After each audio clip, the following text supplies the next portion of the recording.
Hi, it's Bill Bishop, and I'm the CEO of the Big Idea Company. Today, what I want to talk about is how to package your brain, and specifically, how to monetize the knowledge in your business.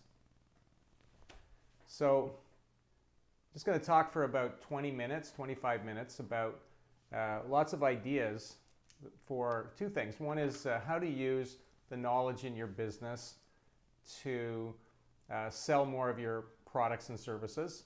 So how to market those better, whatever you're selling. And secondly, how to actually take that knowledge and actually make additional revenue from it. And so that's kind of the exciting part. So you can get more customers, sell more products, and actually generate a new kind of revenue by packaging your brain.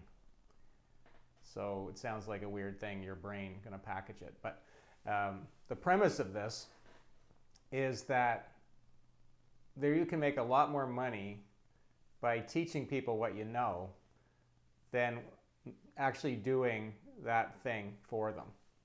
So this is the insight that I had many years ago.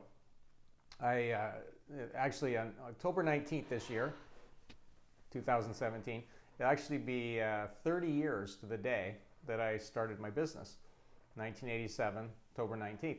And that day is also kind of historical for another reason, because that was the day of the big stock market crash, October 19th. So that was a kind of a weird day to start a business, that's for sure. But anyway, so for the first 10 years of my business, we were a marketing company. We did a lot of marketing things. We published newsletters and magazines. We did graphic design. We did general marketing communications, public relations, all kinds of services that we provided. And that was pretty good, but it was very competitive, and it was we weren't making as much money as I had hoped that I would make, given the amount of business that we were actually doing. So years later, I coined that as being a hot dog business. I was selling a lot of hot dogs, but I wasn't making a ton of money. So I started to think about what I really wanted to do going forward, and I realized what I wanted to do was to start to sell my expertise, my creativity and my expertise, and get paid for that. So more about the ideas and my knowledge that I had, to get paid for that. So what I decided to do was write a book about internet marketing. This was around 1995, and actually I wrote this book right here. So I'll just show you that. There we go. So it's, no, that's not the one. Here we go. It's this one right here. Let me see, get that in the camera there. There we go. Strategic Marketing for the Digital Age. So I decided to write that book around 1995, which was really the first book written about internet marketing. So I was like one of the first people to do that. And it was really interesting because immediately, the next day, once the book came out, I was now considered to be a real expert because I had a book. And this really changed our whole business. So we went from probably making about $100 an hour to making many, many times that per hour as experts. And some really big companies called us and wanted us to consult with them on what they had read in the book. And I was able to charge them a lot of money because they had called me and I was the expert, and they expected to pay top dollar for my expertise. So that was an amazing experience for me.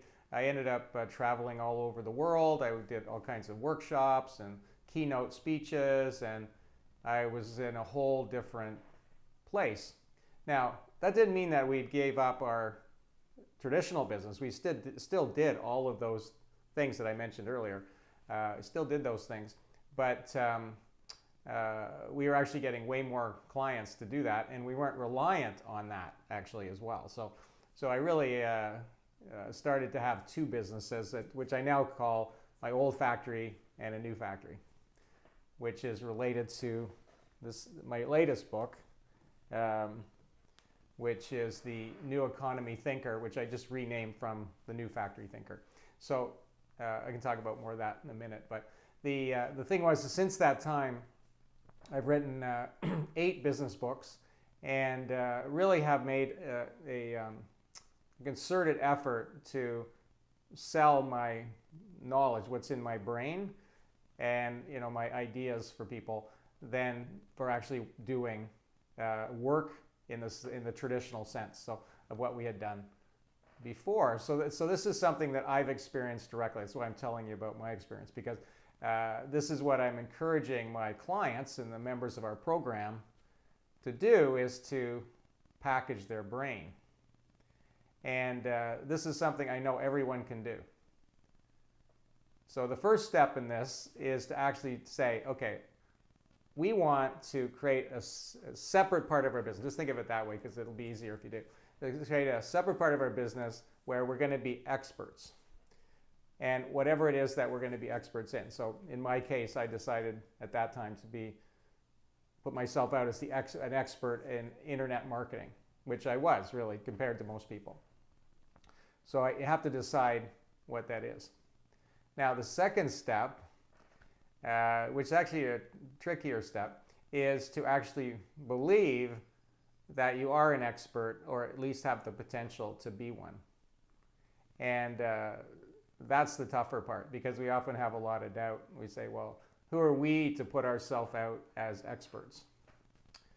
Now, the thing is that you actually are, because think about all the experience that you've had, whatever the business is that you've been in. And I'm going to give you a few examples in a minute of companies that have done this, but all the different things that you have done for your clients. And so you've learned a lot about what works and what doesn't. And so you know all kinds of things that they don't know.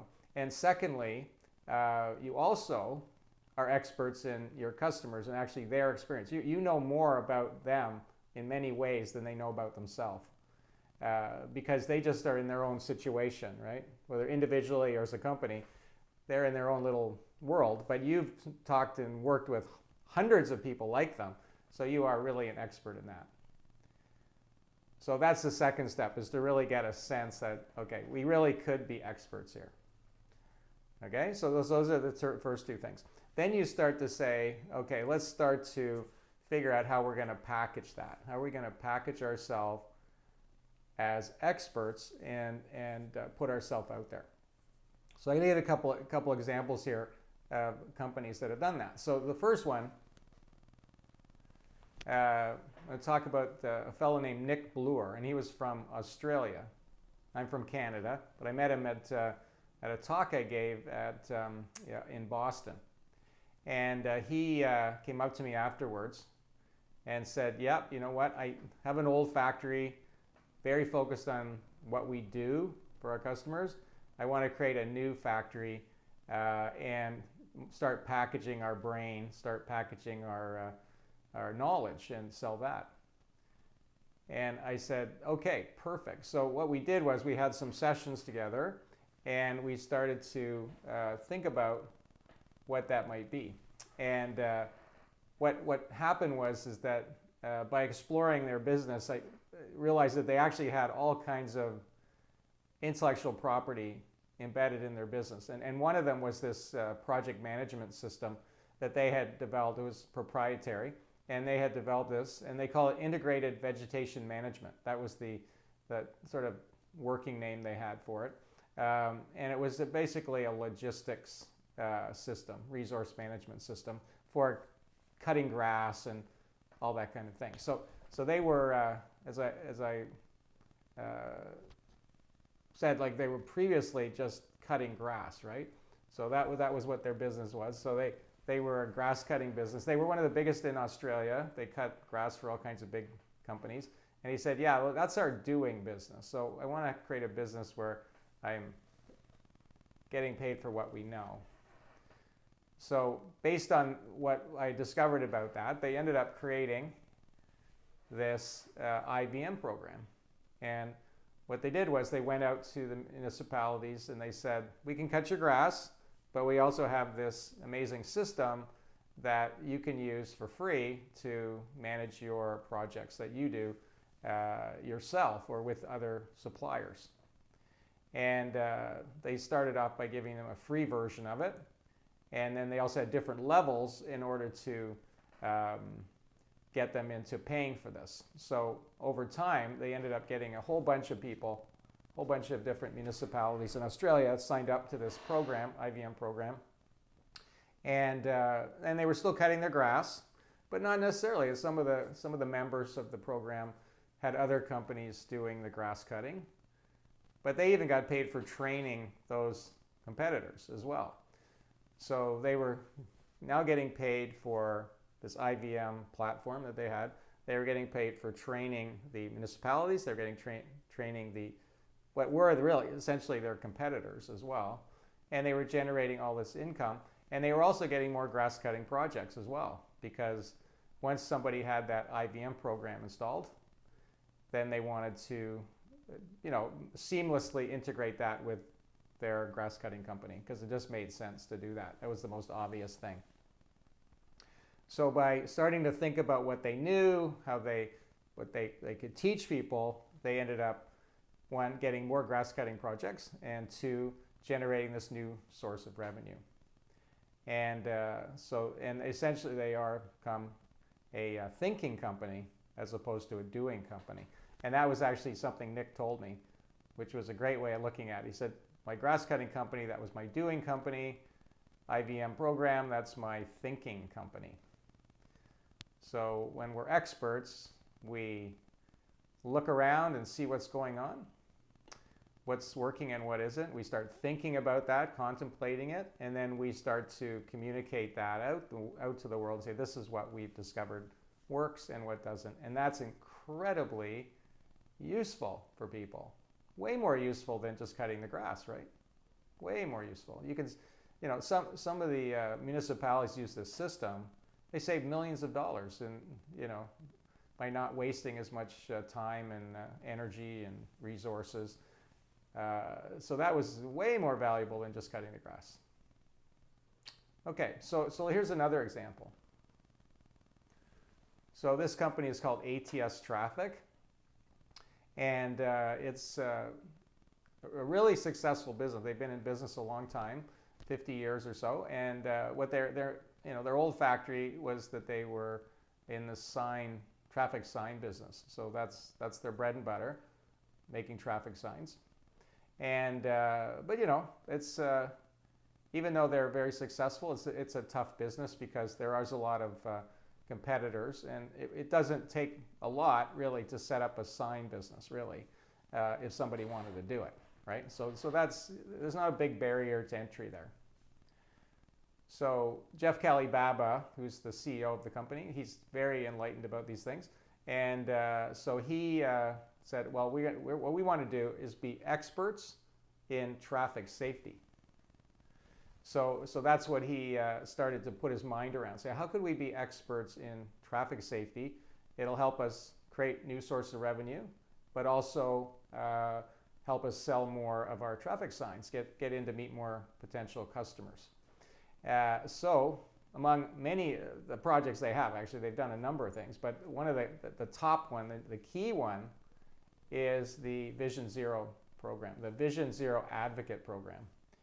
And this is a great thing, and I'm feel very honored really to work on this project, because what we're trying to do here is help stop people from being killed on the streets in the urban centers, even in the rural areas, but especially in the cities where there's just so many cars and lots of potential for people to get killed or injured by cars. So what they decided to do was create this program.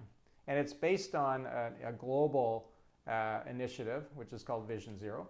And it started in Sweden. And they essentially have helped to promote this in Canada, but they're not limiting to that necessarily, but that's where they're starting.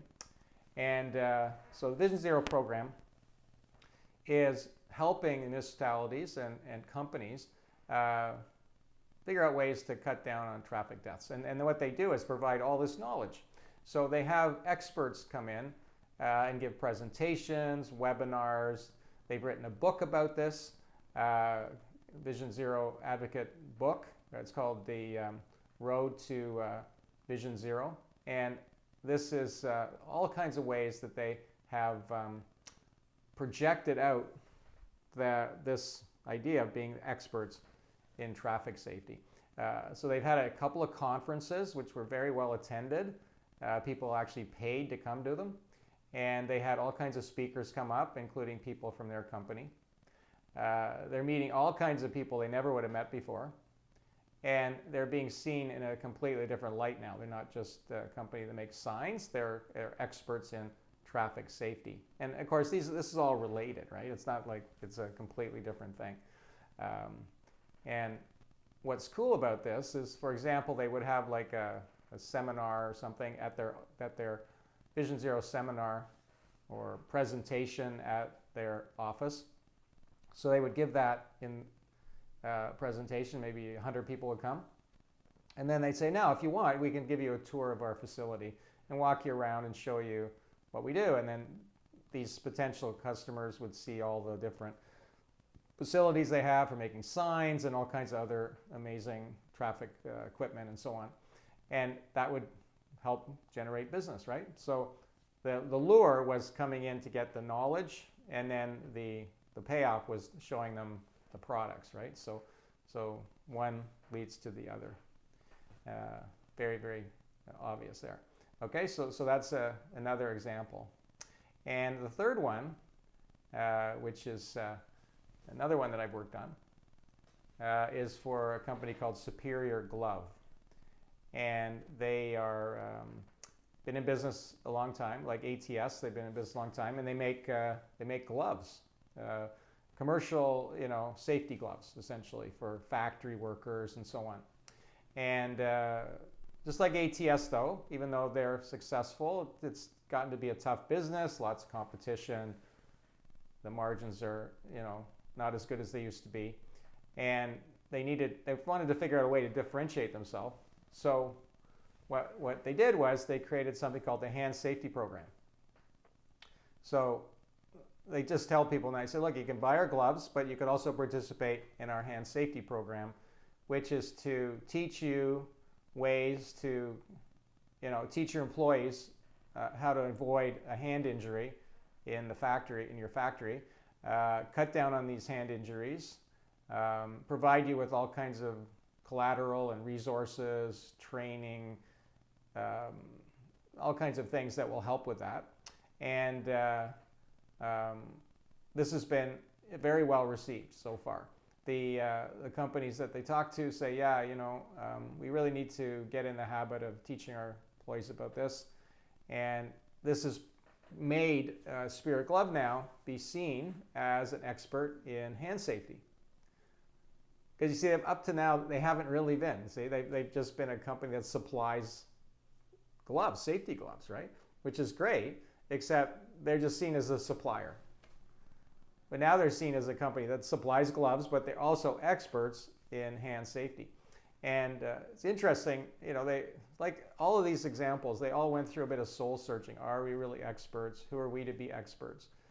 But once I started showing them the path and sort of bringing it out of them, they realized, oh yeah, we really are experts, like we know this stuff. And most importantly, we care about this subject, like we care about what we're trying to accomplish here. And so they started putting their mind to it and started gathering up more information, more knowledge, and very, very quickly they indeed became experts. And then they had even more to share with people. So once you decide to become an expert in something, you kind of focus your mind on that.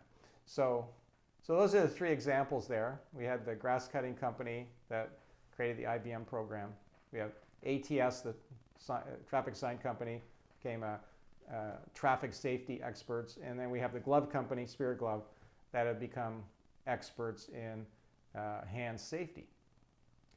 So in each case, of course, it was logical that they would do that. Now, once you hear that, you go, well, that makes so much sense. But how do you go about doing that? Like that's the trick, right? How do you go about doing that? Now, those of you that have worked with me know, I think, that I have this philosophy. And because we're the big idea company, we say, listen, first thing to do is to think really big. Just think really big. Don't even put any restrictions on that thinking. Just go, what could be huge? And I always say it's sort of the billion-dollar question. What would your business look like if it was a billion-dollar business? What's the billion-dollar business look like, right? And usually people squirm on that. I go, why wouldn't you want to think about that? You know, well, you know, maybe $1 million business. I go, $10 million. I go, no, think $1 billion business and even beyond that. There's plenty of those out there. Let's imagine that. So then we start small.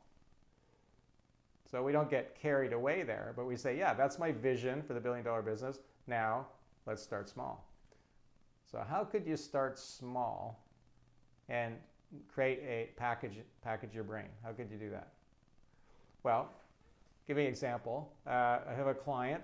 His name is Vincent, and he's in China. And his company manufactures textiles in China. But Vincent said, you know, that's kind of a commodity. A lot of people do that. So I need to think of something. So what he did was he created the Fashion Knowledge Network. And we brainstormed all these big ideas about it and the really big, you know, concepts and stuff. And I said, okay, now we're going to start small. And what I suggested he do is that he start a newsletter and send it out and just keep it real simple. So just like have 3 items in it. So that's what he did. Here, I'll just show you what it looks like there.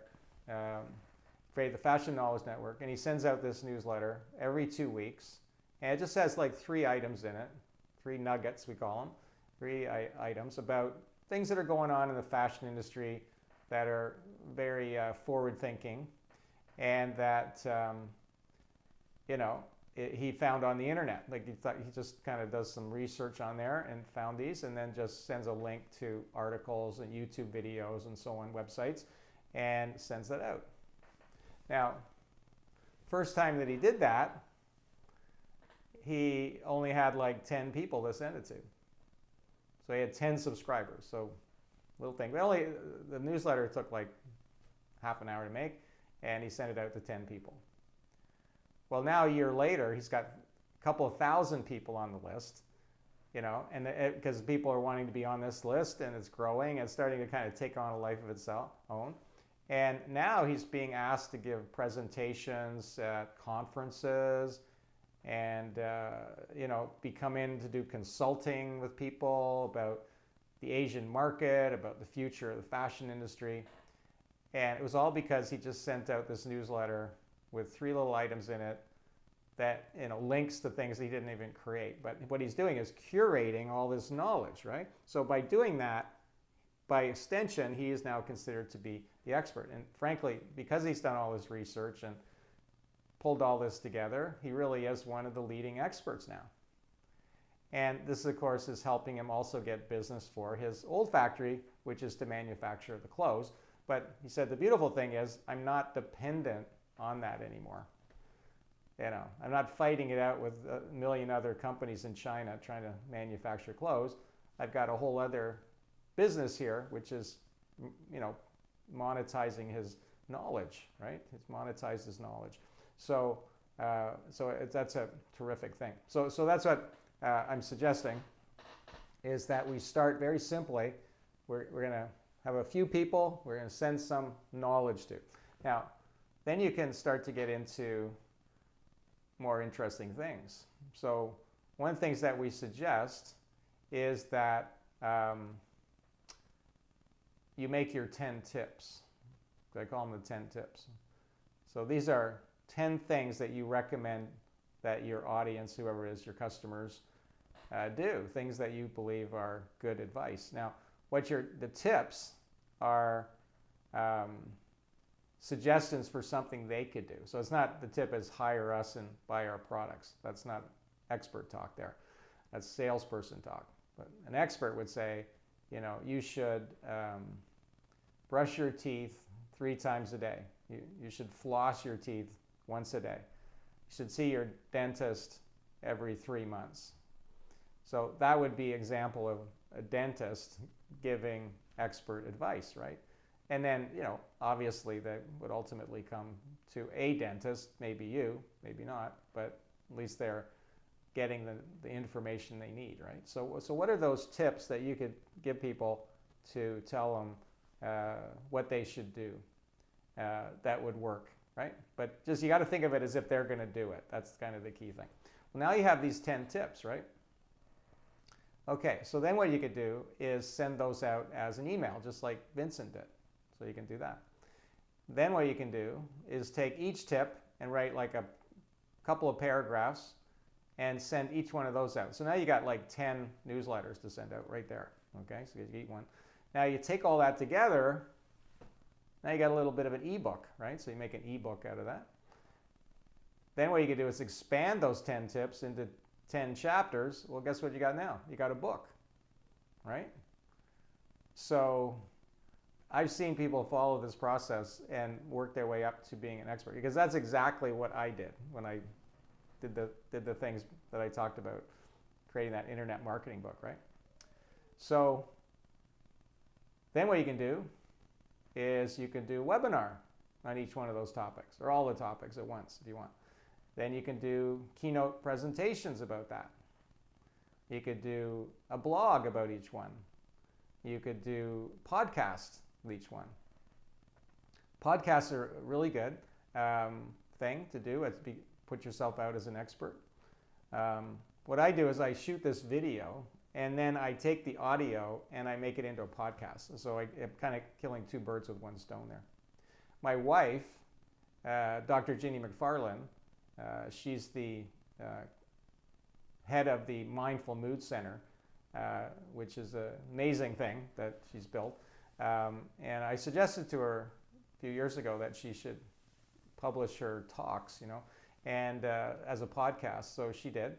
And now she's had over 30,000 listeners all over the world listen to her podcast. And, it's kind of mind-boggling, really, for her and for all of us that, how well that's worked, right? So she was already giving the talks. She just recorded them, and we put them up on a service called PodBeam, which you may be listening to right now. So that's that. And then, of course, you could do videos. You can post these to Facebook pages. It's great for Twitter. You put it on Twitter. This is my latest blog or my latest video or so on.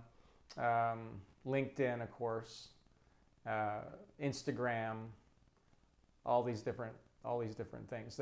All these different platforms now that you can use to put that information out there. More that you put out there, the more people will subscribe to you, whether it's your email newsletter, whether it's your Facebook page, whether it's a LinkedIn account, whether it's your Twitter. You're going to get more and more followers. And that's just going to naturally lead you to more people. Now, as I go forward here with these presentations, I'm going to talk more in detail about a lot of these different things that you can do. But that just gives you the extent of what's possible, right? So don't get overwhelmed by that. There's a lot of stuff there. But just think, okay, that's all the things possible. Just start by writing those 10 tips. That's the next step. What are those 10 tips? And then even if you just start communicating that to people when you're having meetings, even just like write that up and just hand them those 10 tips, that can right away be helpful to project yourself as an expert. Now, just a few other things before we conclude here. One of the things we're trying to do with this is get away from people seeing you as a salesperson, that you're just trying to sell them something. Because think about how you react to salespeople, right? You just more or less just couldn't be bothered talking to a salesperson. You're too busy. If you want to buy something, you'll go find it yourself. Like, don't talk to me about what you're selling, right? So if you're a salesperson these days, that's tough thing. But if people see you as an expert, well, that's useful to them. So they're more open to what you're saying, that you can develop a relationship with them. Now, the key thing is they can't see you as an expert and a salesperson at the same time. Like, you either have to be one or the other. So So this is what we're really suggesting, is that we're transforming your image from salesperson of products and services to expert. And experts sell more products and services in the end. So this is why we want to do this, right? So that's a really key concept there. All right. Now, so the thing is that we just need to go back to what I said earlier. Okay, is the first step is to say, I'm deciding I'm going to be an expert in this particular thing. Okay, so that's the first step. And when you do that, you're sort of picking your big idea. Like, what is it that you're going to be an expert in, right? Like, you have to decide. And it can't just be everything, because that's where people make a mistake. They become a blogger, right? And they just blog about everything. And so actually that's counterproductive. Then people just look at you as some guy who just spends all his time, or woman spends all their time blogging, like, that doesn't sound actually that good. But if you pick a particular topic and then zero in on that and just make it all about that, so that would be better. So Nick Bloor, expert in, resource management, vegetation management. ATS, expert in traffic safety. Spirit Glove, expert in hand safety. Got to have your topic, right? Can't be all things. That's not an expert anymore. That's just actually somebody that's boring. Yeah, boring. Just never shuts up. So forget that. Okay, so pick your topic, right? Then the next thing is to say, am I an expert? Am I really an expert? Now, I'll tell you right now that that's almost like, it's nonsense, really, because it's almost like this kind of reverse ego trip, really. It's like, oh, who am I to be an expert? I'm not an expert. It's like, forget it, okay? Forget all that nonsense. Just think about, I'm trying to help people. So you're not helping people by sitting there going, oh, I'm not an expert. No, you're going to say, I'm going to help people, and I'm going to figure out things to help them. So I'm going to be an expert in, long distance running, because I want to help people do triathlons or something. Let's say that. I've actually worked with somebody like that. Then you go, yeah, I want to help them, and I want to help them do it so they don't injure themselves and they don't die, because they potentially die from this activity, and how they do the training and everything. Well, you're helping people, so don't worry about whether you're an expert or not. Just go help people and teach them what you know, and everything will be good. Okay, so that's focus on your intention, not who you are and whether you are an expert or not. Okay, because it just doesn't help anybody. You're just wasting time. Life's precious here. Let's move on. So I'll just bring it back to the bigger picture here. Bigger picture is looking forward into the future. If you're selling your labor, which is essentially what most people are doing, the labor, that's going to be more and more devalued going forward in our economy, because everything's being automated, everything's turning into software. Labor is definitely on the way out as far as where the money's going to be made. What is needed is knowledge. People who have knowledge and they can package it and communicate it. That's what's going to be the hot ticket in the future. And it is now, but even more so in the future. So that's the bigger picture. There isn't really any option here. This is where it's all going. Okay, so you need to be in the knowledge business. The other thing is that when it comes to your own business, if you do this, it just puts so much more excitement into what you're doing. People that are working with you, your suppliers, all your customers, they're going to really, really like this. They're going to really feel like your company is moving into a whole other level. They're going to love this. Everybody involved. And that's what I've seen. I've seen people just get so excited. Okay? And then one last point that I find amusing, really, is that I looked up who is the most successful hot dog vendor in the world, right? And it's actually turned out to be this woman had a hot dog stand in Iceland, And I guess she's the most successful because there's no other hot dog stand in Iceland. Nobody else would have thought of that. But her income that she makes is $100,000 a year, which is great for selling hot dogs. Okay, so but that's it. That's the ceiling there. Okay, so then I thought, well, what about a gourmet chef? What's the top person there? And you know, and essentially there was a number of them, but somebody like Wolfgang Puck, right? You know him. He's like worth like $500 million, $500 million of net worth, right? Because he's a gourmet chef.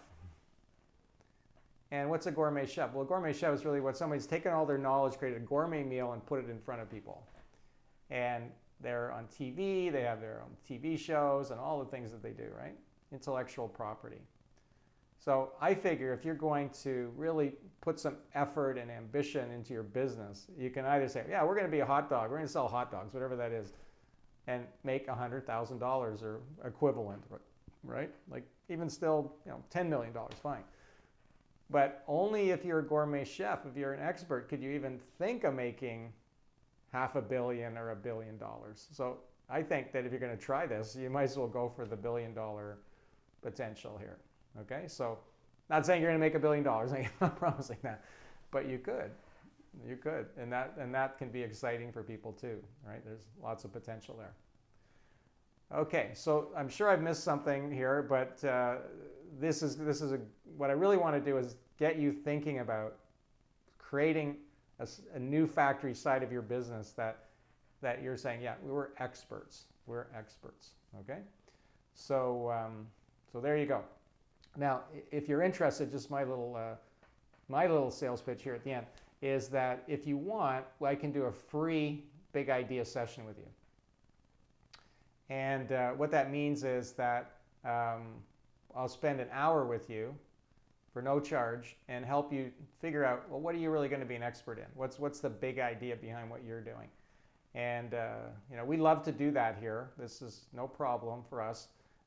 We love to help. We've done, since we started this business, we've done this about 5,000 times. So we figured out how to do it, and everybody came up with a big idea out of that. And that is a very, very cool thing ultimately. So I really suggest that you give that a try, okay? So you can just give us a call. Our number is 647-436-8829, extension 101, or you can just send us a reply to the original email that you got and set up that big idea session. Okay, so there you go. Thanks a lot, and have a really good day. Have a really big idea day. Thanks.